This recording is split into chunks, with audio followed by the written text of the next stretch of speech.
ओम गोविंद गोविंद गोविंद अद्य श्रीमद्भागवत महापुरुषस्य विश्वधाराज्ञाय प्रवर्तमानस्य ब्राह्मणः द्वितीय परार्धे शीत वरह कल्पे श्री श्वेत वरह कल्पे वैवस्वत मन्वन्तरे कलिजुगे प्रथम पादे जम्बुद्वीप कर्कट राशिस्थे भास्करे आषाढ़ मासे शुक्ल पक्षे द्वितीय तीर्थ शुक्र भास्कर युक्तायन शुभ नक्षत्र शुभ योगे शुभ कारण एवं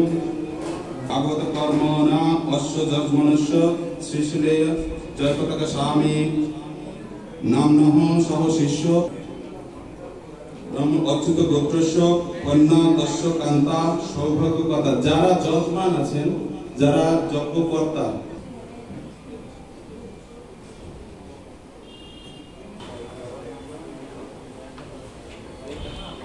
कुटुंबस्य परिवारस्य क्षेम शौर्य विजय वीर्य आयु आरोग्य ऐश्वर्य आदि विद्यतां सर्वदोष निवर्तकं सृष्टि जगन्नाथ बलदेव सुभद्रा महारानी राधा कृष्ण भक्ति सिद्धार्थं यथा मिलित उपचार्य श्री नृसिंहदेव जगन्नाथ बलदेव सुभद्रा महारानी श्री गौरंग देव श्री कृष्ण सम्मुखे नाजुतं यज्ञं परिष्ये ओम तत् कृष्ण परमं पदं सदा सूरया